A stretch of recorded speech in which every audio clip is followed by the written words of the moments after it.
लिए नहीं मिली। इस दृष्टि से 8-10 बोरा बर्तन इकट्ठा हो गया था। प्रयाग का कुंभ आया। महाराज जी बोले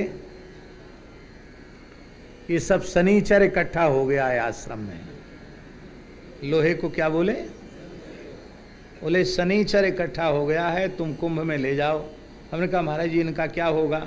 अरे होगा क्या, जाते ही खीर मालपुआ की रसोई करना और कटोरा, थाली, पत्तल की जगह थाली, कटोरा, गिलास, लोटा, जो बर्तन है सब बांट देना। और पंगत के बाद हाथ जोड़ के कह देना महाराज हमारे यहाँ मांजने की व्यवस्था नहीं है, जिसने जिसमें खाया हो अपने साथ ले जाओ। 10-12 बोरा बर्तन पहली पंगत में ही समाप्त हो गए।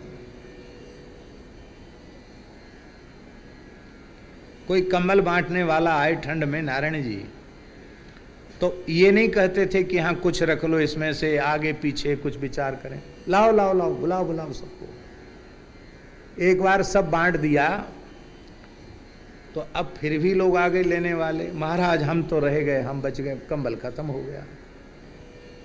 तो अपना ओढ़ने वाला कंबल महाराज ने दे दिया।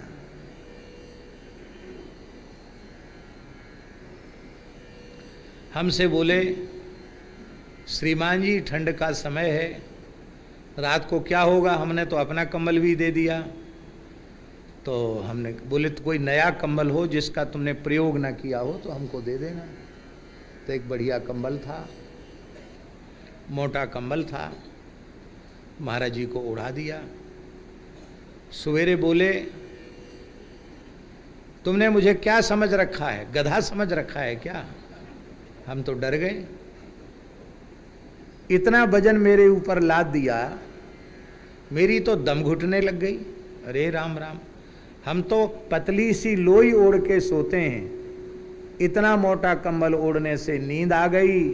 रात को 2 बजे उठते थे, सो 4-5 बज गए, कंबल छोड़ा नहीं गया। ले जाओ ले जाओ प्रसादी, तुम ले जाओ, हम तो पतला लेंगे, इतना मोटा हम नहीं लेंगे। ठंड में थोड़ी ठंड सहनी चाहिए। हम इसलिए ये उदाहरण दे रहे हैं, ये केवल पोथियों में लिखी हुई बातें नहीं हैं, हमने महापुरुषों के जीवन में प्रत्यक्ष घटित होते हुए देखा है।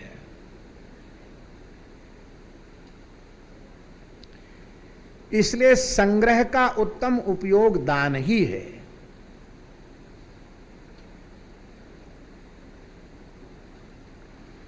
तिस्रः गतयो भवन्ति वित्तस्य। भर्तृहरि जी ने कहा धन की 3 गतियां होती हैं। तिस्रः गतयो भवन्ति वित्तस्य, धन की 3 गतियां होती हैं। कौन कौन? दान, भोग और नाश। यो न ददाति न भुंक्ते तस्य तृतीया गतिर्भवति। यो न ददाति, ये आवाज गूंज रही है, इसको कम, इको कम करो इसका। यो न ददाति न भुंक्ते, जो न देता है और न स्वयं उसका उपयोग करता है, तस्य तृतीया गतिर्भवति, उसकी तीसरी गति नाश हो जाता है। इसलिए नीतिकारों ने कहा पिपीलिकार्जितम धान्यम मक्षिका संचितम मधु लुब्धेन संचितम द्रव्यम समूलम ही गमिष्यति। चींटियों के द्वारा उपार्जित छोटे छोटे अन्न के कण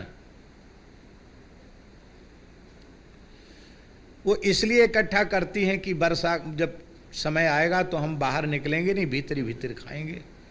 और बड़े चेंटा उनमें घुस जाते हैं, वो उनका इकट्ठा किया हुआ माल पानी भी खा जाते हैं, चींटियों को भी खा जाते हैं।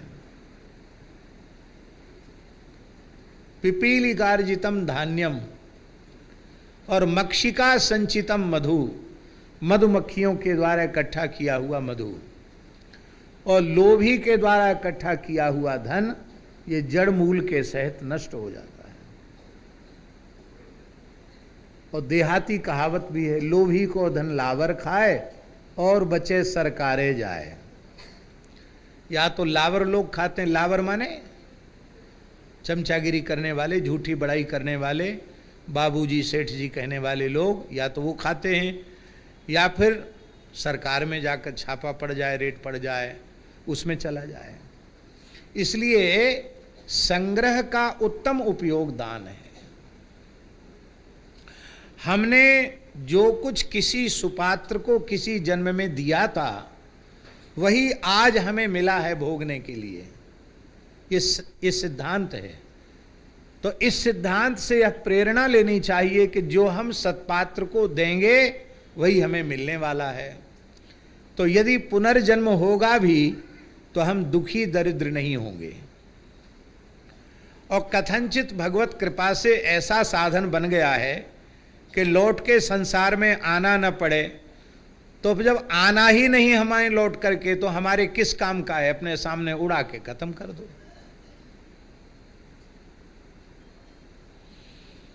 एक राजा के यहां नियम था कि राजा मर जाता था तो राजा का संस्कार होने के बाद नगर का जो प्रधान द्वार है वो बंद कर दिया जाता था और भोर में सवेरे द्वार खोला जाता था। जो अज्ञात अपरिचित व्यक्ति वहां मिल जाए उसी को राजा बना दिया। उस नगर का ऐसा ही नियम था। एक महात्मा, त्यागी तपस्वी महात्मा थे, तो वो आए, रात को नगर का द्वार बंद था तो वहीं लेट गए और सवेरे खुला दरवाजा तो बाबा जी को लोगों ने पकड़ लिया। बोले यहाँ का तो नियम है, राजा बनो। तो महात्मा ने अपना तूमा का कमंडल, आड़बंद, लंगोटी सब धर दिया। बोले जय श्री राम जी की इच्छा, राज वस्त्र पहन लिए, राजा बन गए। अब महाराज आपकी आज्ञा से ही सब काम होगा। बोले हमारी एक ही आज्ञा है, खूब कथा होने दो, खूब कीर्तन होने दो, खूब भजन होने दो, और कोई अपने घर में रसोई मत बनाओ। तब बोले खूब चकाचक भगवान को भोग लगेगा, कभी दाल बाटी चूरमा, कभी लड्डू पोड़ी कचौड़ी, कभी मालपुआ खीर, ऐसे बदल बदल के सुंदर सुंदर पकवान मिष्ठान भोग लगेंगे और सब भगवान का प्रसाद पाएंगे। सिपाही सैनिक भी सब खाएंगे, कहीं चूल्हा चेतेगा नहीं, सब भगवत प्रसाद ही पाएंगे। श्री गंगा मैया की विराजो। और नगर में तो कथा कीर्तन की बाढ़ आ गई। खूब कीर्तन हो, खूब भोज भंडारा हो। तो खजाना जो था वो बाबा जी ने खाली कर दिया। 2-4 महीने में ही खजाना खाली कर दिया। बगल के दुश्मन राजा को पता चल गया गुप्तचरों से कि तो खीर मालपुआ में ही सब बाबा जी ने उड़ा दिया। तो अब युद्ध के लिए तो धन चाहिए। तो अकस्मात उसने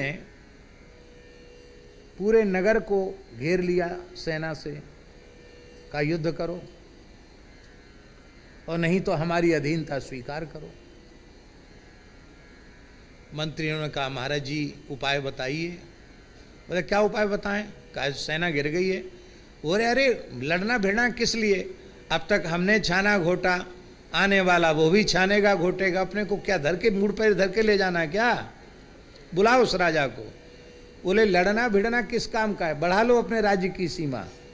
हमने छाना घोटा 4-6 महीना, अब तुम भी छानो घोटो, हम जा रहे हैं। कहाँ? तो बोले खूंटी पर हमारा आड़बंद लटका है, लंगोटी भी टंगी है और चिपिया भी हमारी रखी है, वो हम जा रहे हैं। बोलो वृंदावन बिहारी। आप कहेंगे इस कथा को सुनाने का प्रयोजन क्या है? इस कथा को सुनाने का प्रयोजन ये है कि निर्लोभ व्यक्ति, संग्रह परिग्रह से मुक्त व्यक्ति, उसके लिए बड़ी से बड़ी प्रवृत्ति भी बंधन कारक नहीं है। ये हम कहना चाहते हैं। राजा होने से बड़ी प्रवृत्ति और क्या होगी? पर राजा वाली प्रवृत्ति भी उस विरक्त को, उस यति को बांधने में समर्थ नहीं हुई, क्योंकि वह निर्लिप्त भाव से उपभोग कर रहा है। इसलिए जो कुछ वस्तु आई है उसको परमार्थ में, अच्छे कार्यों में, उत्तम से उत्तम कार्यों में उसका विनियोग करें। महाराज जी लिखा है, यावत भ्रियेत जठरम तावत स्वत्वम ही देहिनाम अधिकम यो भी मन्येत सस्तेनो दंड मरहति।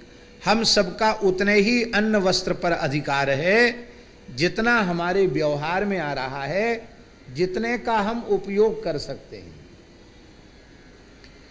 उससे अधिक को जो अपना मानता है, सस्ते न, वह चोर है और चोर को तो सजा मिलेगी।